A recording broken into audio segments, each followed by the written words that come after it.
साहब, आपने सुना कंवर दिलशाद साहब कह रहे हैं कि ये तरमीम आएगी, आप लोग मतलब पीपल्स पार्टी को तो समझे एक तरह से आउट कर देंगे, सदर Zardari will be no more the president, और 27वीं तरमीम में कोई एक आएंगे सदर जो कि फिर मुज़ाकरात को वो सारा लीड करेंगे।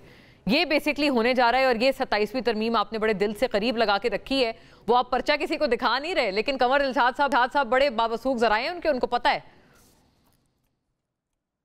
जो 27वीं तरमीम है उसके ऊपर भी जो मीडिया पे बहस का आगाज़ हुआ है, वो भी कुछ मीडिया एंकर्स की तरफ से ये बात छेड़ी गई है और कुछ सोशल मीडिया जो वीलॉगर्स हैं उनकी तरफ से ये बात छेड़ी गई है। गवर्नमेंट की तरफ से ना तो ये अंदिया दिया गया है किसी जगह को 27वीं तरमीम आ रही है, और ना ही इस पे कोई बात इस वक्त मौजूद बहस है हमारे किसी भी लेवल के ऊपर, कैबिनेट लेवल के ऊपर, गवर्नमेंट लेवल के ऊपर ऐसी, और या हमारी लॉ मिनिस्ट्री के लेवल के ऊपर किस तरह की कोई तरमीम आ रही है। अभी कोई ऐसी बात जो है वो कार्ड्स पे नहीं है, इवन ज़ेरे बहस भी नहीं है। ये तो है रियलिटी की बात। दूसरी बात ये है कि देखें, अब जिस तरह एक मिस नॉमर है, एक गलत कहानी मीडिया पे चल रही है क्या कि जनाब ये जो रिजर्व सीटें थी ये गवर्नमेंट को मिल गई हैं और इन्हें 2/3 अक्सरियत हासिल हो गई है। यही चल रहा है ना मीडिया पे। बिल्कुल बिल्कुल। हर टीवी चैनल जनाब 2/3 अक्सरियत हासिल हो गई है जी गवर्नमेंट को, कंफर्टेबल हो गई है गवर्नमेंट जी। तो अल्लाह के बंदो, जो आज से 6 महीने पहले 26वीं तरमीम पास हुई थी, क्या वो 2/3 अक्सरियत के बगैर पास हो गई थी? उस वक्त भी गवर्नमेंट के पास 2/3 अक्सरियत थी, बल्कि 4 वोटें ज़्यादा थी, और 26वीं तरमीम पास हुई थी विद 2/3 मेजॉरिटी। आज एक ऐसे पोर्ट्रे किया जा रहा है कि जैसे गवर्नमेंट को कोई नई चीज़ मिल गई है। मैंने ये इसलिए थोड़ी सी वजाहत कर दी है कि सोशल मीडिया और इलेक्ट्रॉनिक प्रिंट मीडिया के ऊपर बाज़ चीज़ें जो पोर्ट्रे हो रही होती हैं उनका हकीकत से कोई ताल्लुक नहीं होता, जैसे 2/3 मेजॉरिटी के मौजू का है।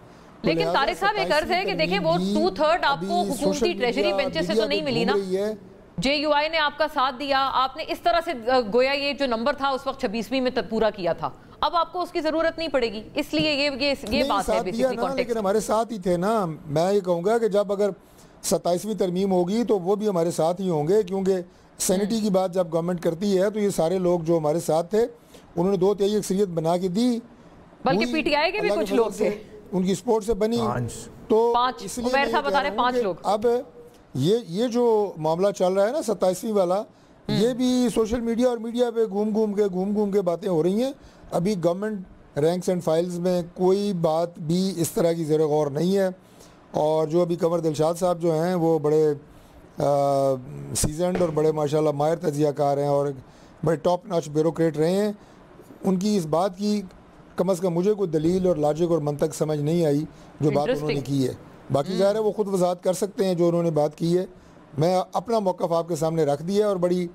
अच्छा तारिक साहब एक और बात साथ ही फरमा दें। अभी उमैर नियाज़ी साहब ने कहा कि मुज़ाकरात जो होंगे, ज़्यादातर PTI की जो पार्लिमानी पार्टी का इजलास हुआ, ज़्यादातर लोग इस बात के ख्वाह हैं कि मुज़ाकरात होने चाहिए, लेकिन वो कहते हैं आप लोग हुकूमत वाले, हम पूछ रहे हैं आप क्या कर सकते हैं, गवर्नमेंट वाले लोग क्या कर सकते हैं, क्या दे सकते हैं इन्हें।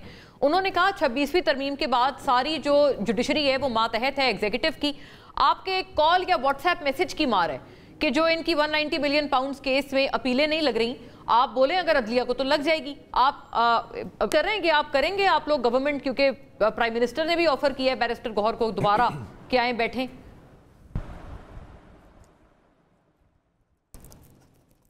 देखिए वो बड़ा मशहूर शेर है और प्राइम मिनिस्टर साहब का भी बड़ा पसंदीदा जिसका मिसरा ये है कि वतन की मिट्टी मुझे एड़ियाँ रगड़ने दे, मुझे यकीन है कि रास्ता यहीं से निकलेगा।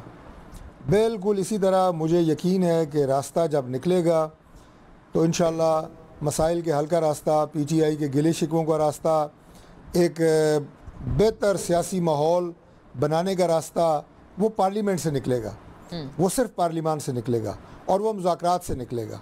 कोई और ताकत, कोई और आप ये प्लेटफॉर्म वो आपको ना इकट्ठा कर सकता है और ना इन मसाइल का हल ढूंढ सकता है, वो पार्लियामेंट है। और ये मुतअद्दिद दफ़ा दावत हम अपने PTI के भाइयों को दे चुके हैं कि मुज़ाकरात की मेज़ से भागना कोई दानिशमंदी नहीं है। लेकिन ये इससे पहले भी इन्होंने हमें एक डेडलाइन दी जब पहले मुज़ाकरात हो रहे थे कि जनाब 1 हफ़्ते बाद अगर ये ना किया गया तो हम मुज़ाकरात का बाइकआउट करेंगे। अभी हफ्ते में से 2 दिन गुजरे थे, इन्होंने बाइकआउट कर दिया। हमने उस वक्त भी कहा कि अल्लाह के बंदो 7 दिन दिए, 7 दिन इंतज़ार तो कर लो, उसके बाद देख लेना। नहीं, 2 दिन बाद जनाब इन्होंने कहा अल्लाह हाफिज़। अभी प्राइम मिनिस्टर जब गए हैं और लीडर ऑफ अपोजिशन की सीट पे, और वहाँ जाके उन्होंने बैरिस्टर गौहर और असद कैसर साहब से मुसाफिया किया, तो मैं उनके साथ था। मैं हर चैनल पे ये बात बता रहा हूँ कि वहाँ कैमरे की आंख ने उन्हें हाथ मिलाते तो दिखाया, लेकिन जो उन्होंने कहा वो आवाज़ मीडिया पे रिकॉर्ड नहीं हुई। और उमैर न्याजी साहब भी थोड़े नज़दीक ही बैठते हैं, इन्होंने भी सुना होगा कि प्राइम मिनिस्टर ने कैटेगोरिकली कहा, हाल चाल पूछा और कहा कि हमें बैठना चाहिए, बातचीत करनी चाहिए, ये ज़रूरी है। और इसका जो जवाब आया बैरिस्टर गौहर साहब की तरफ से और असद कैसर साहब की तरफ से मस्बत था। उन्होंने कोई ऐसी बात नहीं की कि जनाब पीछे मुज़ाकरात हुए थे, नाकाम हो गए, ये वो। ज़ाहिर है एक अखलाकियात, तहजीब, सियासी मुरव्वत उन्होंने। अच्छा, एक अर्ज़ है आपसे तारिक साहब, आपने कहा ना कि ये सियासतदान ही करेंगे, इमरान खान और उनकी कोर टीम ने करना है। हाँ, तो मुलाकात तो करवा दें सर, मुलाकात करेंगे तो वो ओके इंडोर्स करेंगे ना। मुलाकात हो ही नहीं रही है तो वो खान साहब की मर्जी के बगैर तो मुलाकात नहीं होगी। कौन रोकता है? अगर इमरान खान से दिन में, और भाई इमरान खान से दिन में अगर 20 लोग भी मिलें, उसका गवर्नमेंट की सेहत के ऊपर कोई फ़र्क नहीं पड़ता। हमें बिल्कुल इससे कोई वो नहीं है, आर नहीं है कि जनाब ये मिल रहे हैं, क्यों नहीं मिल रहे हैं, मिलें। होता ये है कि इजाज़त इनकी फैमिली को होती है, उनका दिन और है। वकला को जो मुलाकात होती है वो उनका दिन और है।